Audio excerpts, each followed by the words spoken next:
그 나팔을 부는 이야기가 나와요. 이 나팔 부는 이야기가 여호수아 1장에도 언급이 되는데, 이스라엘 자손들로 말미암아 여리고는 굳게 닫혔고 출입하는 자가 없더라.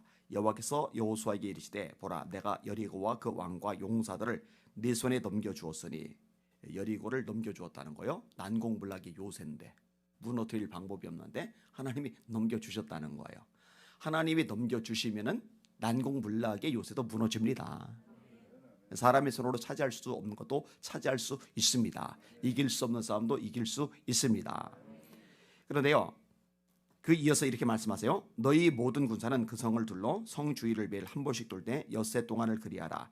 제사장 7은 7 양각 나팔을 잡고 언약궤 앞에서 나아갈 것이요, 7째 날에는 그 성을 7번 돌며 그 제사장들은 나팔을 불 것이며. 나팔 이야기가 계속 나오죠. 법궤가 앞장서 가야 돼요. 그 다음에 제사장들이 법궤를 메고 가는데 나팔을 꼭 가지고 가야 돼요. 나팔을 강조를 하고 있어요. 제사장들이 양각 나팔을 길게 불어 그 나팔 소리가 너에게 들릴 때는 백성은 다 큰 소리로 외쳐 부를 것이라. 그리하면 그 성벽이 무너져 내리리니 백성은 각기 앞으로 올라갈지어다. 그러니까요, 하루에 한 바퀴씩 도는데 입 다물어야 돼요. 침묵 속에서 돌아야 돼요. 그리고 이제 마지막 7바퀴를 돌고서 외치는데, 외치기 전에, 사람들이 목소리를 내기 전에 먼저 할 것이는데, 양각 나팔을 길게 울려 불게 하고, 이 나팔 소리가 울려 퍼진 다음에 그 다음에 외치면은 성이 무너져 내릴 거다. 그리고 이 말씀에 순종해서 그대로 했더니 진짜 난공불락의 요새가 무너져 내려버린 거예요. 이때 이제 나팔 소리가 나오는 거예요. 주일날 오후에 이상현 조사님이 찬양 인도할 때 자주 부르던 찬양이죠. 제가 좋아서 이어서 따로 부르던, 뭐예요? 나팔 소리 시온성에 크게 울려 거룩한 성에, 나팔 소리 시온성에 크게 울려라. 찬양을 불러야 되는데 요즘은 찬양 부르면 자꾸 기침이 나와가지고, 나팔 소리 크게 불려라, 울려라. 이 찬양이 왜 나오겠어요? 성경적인 배경인 거예요. 오늘 본문에도 마찬가지입니다. 하나님께서 광야를 지나가고 있는 이스라엘 백성들에게 나팔을 만들래. 나팔. 아니, 빨리 광야를 지나가서 가나안 땅에 도착을 해야 되는데 이 중간에 웬 나팔을 만들란 말입니까? 근데 이유가 있어요. 1절에 여호와께서 모세에게 말씀하여 이르시되 은나팔 둘을 만들되 두들겨 만들어서 그것으로 회중을 소집하며 진영을 출발하게 할 것이며. 나팔은 2개를 만들어요. 그리고 은으로 만들어요. 2개를 만드는데 은으로 만든다. 자, 그래서 이 나팔이 어떤 역할을 하느냐. 3절에 나팔 2개를 불 때는 온 회중이 회막 문 앞에 모여서 4개로 나올 것이요. 온 회중이 모여야 할 때가 있는 거예요. 여자들 빼고 아이들 빼고 남자 장정들만 60만 3,550명이니까 어마어마한 회중이죠. 이 어마어마한 회중을 불러 모으는데 무엇으로 불러 모으느냐? 나팔 소리로 불러 모으는 거예요. 사실 사람의 목소리로 엄청난 회중에게 들리게 하고 불러 모으게 하고는 한계가 있죠. 나팔로 하면은 소리가 멀리 퍼지니까 불러 모을 때 쓰는 거예요. 그 다음에 하나만 불 때가 있어요. 4절에 하나만 불 때는 이스라엘의 천부장된 지휘관들이 모여서 4개로 나올 것이며. 천부장, 백부장, 50부장, 10부장 이런 제도가 나오죠. 원래 이 제도는 모세의 장인인 이드로가 모세에게 제안하면서 만들어진 직책입니다. 이게 모세가요 혼자서 다 하는 거예요. 이드로가 지켜보니까 이거 모세가 과로에 쓰러지게 생겼거든요. 백성들도 이거 보통 일이 아니거든요. 모세 혼자서 일을 다 처리하고 모세한테 일을 처리받으려고 백성들이 어마어마하게 줄을 서서 기다리니까 둘 다 진이 빠져버리는 거죠. 그래서 큰 일은 모세한테 가져오고 작은 일은 자단한다. 옛날 개혁 한글에는 자단하리라 이렇게 말해요. 스스로 판단해서 결정을 내려주면은 그 결정을 백성들이 따라가는 거예요. 이게 중간 리더십들이죠. 중간 리더십이라고 하지만 천부장 정도 되면 위치가 꽤 돼요. 왜냐면 1000명의 리더니까, 군인들이 1000명이나 있으니까. 이게 이제 남자들만 주로 세니까 남자 군인들 1000명이면은 여기에 딸린 아내, 애들까지 포함하면은 꽤 많은 무리들의 리더들이에요. 이 리더들을 불러 모을 때도 나팔로 불러 모으는 거예요. 그 다음에 평소보다 더 크게 울려볼 수가 있잖아요. 이때는 전진하라는 신호예요. 5절에 너희가 그것을 크게 울려볼 때는 동쪽 진영들이 진행할 것이며, 그 다음에 이제 두 번째로 진행을 하는 거예요. 그때는 두 번째 울려 부르는 거죠. 이스라엘 진영은요, 서 있을 때는 요 안에 법궤가 있어요. 회막이 있어요. 그 다음에 세 지파 해서 12지파가 이렇게 형성이 되는 거예요. 그래서 이 각각의 지파들이 이 포즈를 하고 있다가 진행을 할 때는 이 법궤, 이 성막이 앞으로 가요. 그다음에 나머지 지파들이 따라가요. 따라가는데 진으로 나눠져 있는 거예요. 그래서 4개 진, 세 지파씩 4개 진. 선두로 유다 자손의 진영에 군계에 속한 자들이 그들의 진영별로 행진하였으니 유다 지파는 암미나답의 아들 나손이 이끌었고, 이사갈 지파는 이사갈 자손 지파의 군대는 수아의 아들 느다넬이 이끌었고, 스불론 자손 지파의 군대는 헬론의 아들 엘리압이 이끌었더라. 그러니까 이사갈, 스불론, 유다 이렇게 세 지파가 이제 한 진영이 되는 거예요. 나팔 소리가 크게 한번 울리면은 이 동쪽 진영이 출발을 하는 거예요. 그다음에 두 번째 나팔 소리가 울리면은 다음 진영이 이동하는 거예요. 그러니까 나팔 소리가 울린다고 전체 12지파가 한꺼번에 출발을 하는 게 아니라 이것도 순서별로 질서별로 움직이는데, 이 순서와 질서대로 움직이도록 하는 신호가 나팔 소리인 거예요. 두 번째로 크게 울려볼 때는 남쪽 진영들이 진행할 것이라 떠나리 할 때는 나팔 소리를 크게 불 것이며, 다음으로 르우벤 진영의 군계에 속한 자들이 그들의 진영별로 출발하였으니 르우벤의 군대는 스데울의 아들 엘리술이 이끌었고, 시몬 자손 지파의 군대는 수리사드의 아들 슬루멜이 이끌었고, 갓 자손 지파의 군대는 드울의 아들 엘리아삽이 이끌었더라. 그러니까 이제 세 지파씩 연결이 돼가지고 한 진영을 이룬다. 그래서 4개의 진영이 된다. 서 있을 때는 성막이 중앙에, 출발할 때는 성막이 제일 앞에 간다. 그리고 이 모든 것을 조율하는 방식은 바로 나팔 소리다. 이해되셨죠? 다 이해되셨죠? 네, 이해되셨어요?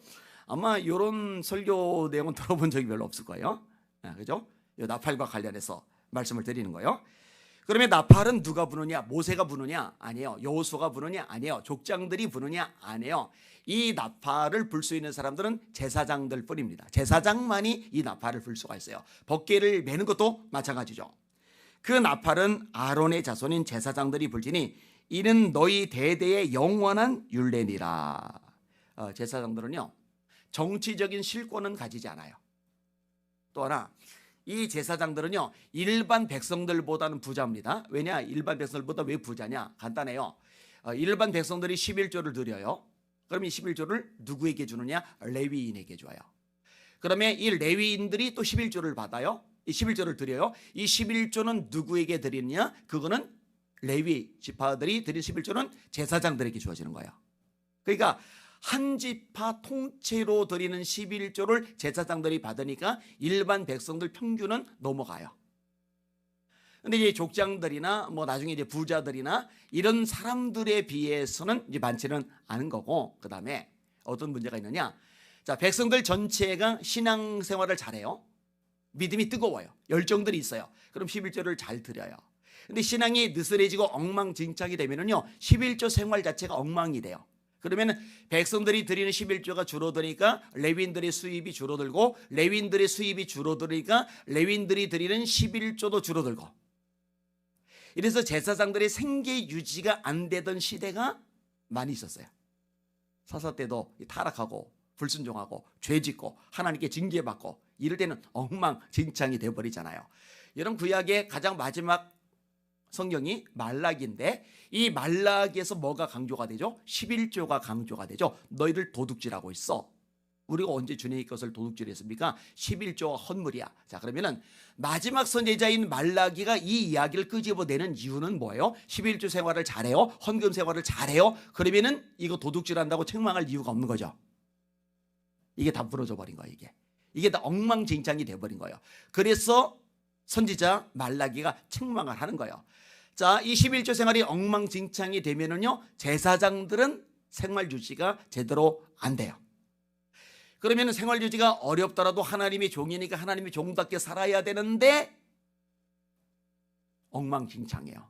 그래서 내 이름을 멸시하는 제사장들아, 이렇게 책망하며 말라기가 예언을 하는 대목이 나와요. 내 이름을 멸시하는 제사장들아.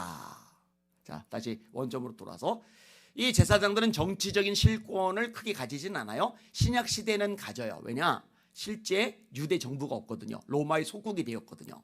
그러니까 로마가 정치적인 권한은 가지지만 유대인들 입장에서 이 로마는 자기 나라를 삼켜버린 나라잖아요. 여러분, 일본이 우리나라를 삼켰을 때 우리나라 사람들이 일본에 대해서 좋은 감정이 없잖아요.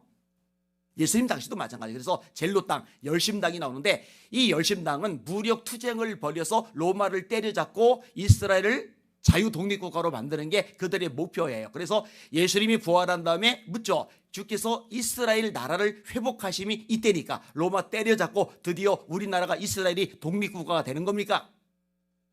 그게 묻는 장면, 그게 열심당들하고 관련이 있는 내용이거든요.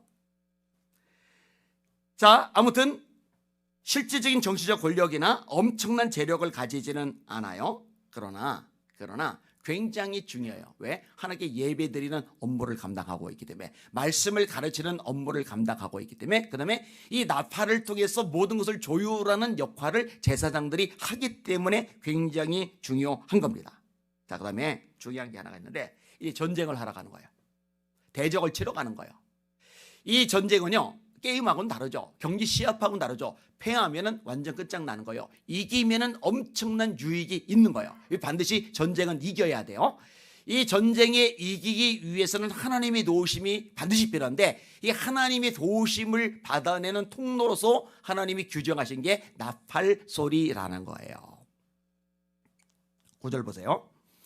또 너희 땅에서 너희가 자기를 압박하는 대적을 치러 나갈 때는 나팔을 크게 불지니, 그리하면 나팔을 크게 불지니, 이렇게 나팔을 불면, 그리하면 너희 하나님 여호와가 너희를 기억하고 너희를 너희의 대적에게서 구원하시리라.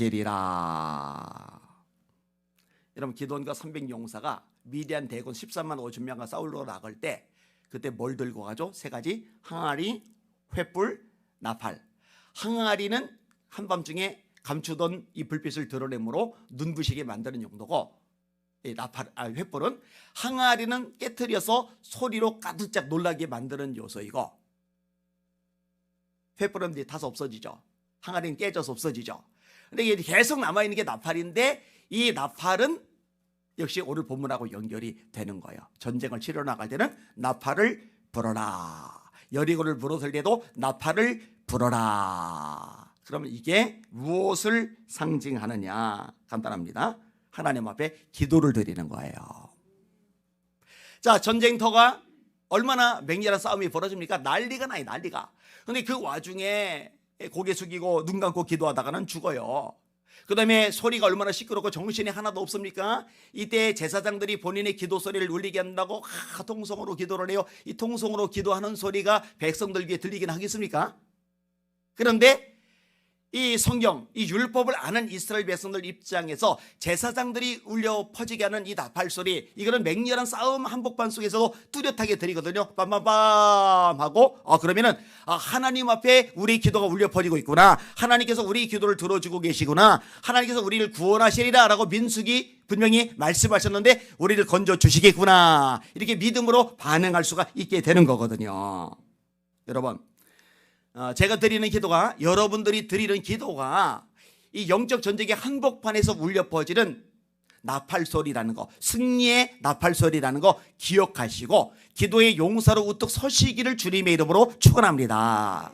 아이, 목사님, 나팔은 제사장들만 본다면서요? 예, 이제는 저와 여러분들이 제사장이잖아요. 너희는 택하신 족속이요, 왕같은 제사장들이요, 거룩한 나라요, 그의 소유가 된 백성이니 이는 너희를 어두운 데서 불러내어 그의 귀한 빛에 들어가게 하신 자의 아름다운 덕을 선전하게 하려 하심이리라. 아까 불러들려다 하는 거, 나팔 소리 시온송에 크게 울려 거룩한 송에, 나팔 소리 시온송에 크게 울려라. 하나님, 우리 기도 소리가 크게 울려 퍼지게 하여 주시옵소서. 한국교회 기도 소리가 크게 울려 퍼지게 하여 주시옵소서. 그래서 예전에 설교할 때 나팔과 번개 이 두 가지는 말씀과 기도를 상징하는 거다. 그게 여호수아 6장을 설교하면서 제가 했던 얘기예요. 말씀과 기도가 앞장서고 백성들은 뒤따라가고 그때 장애물을 이기고 난관을 돌파하고 승리를 거둔다. 그러니까 기도와 말씀을 앞질러 가지 말아라. 기도와 말씀이 우리 삶의 최우선소리가 되게 하라. 이게 교회의 본질이죠. 사도도 우리는 기도하는 것과 말씀 전하는 일에 전념하리라. 주의 말씀과 기도로 거룩하여짐이니라. 그 중으로는 기도의 나팔소리가 강력한 여러분들 모두가 되시기를 예수님의 이름으로 축원합니다.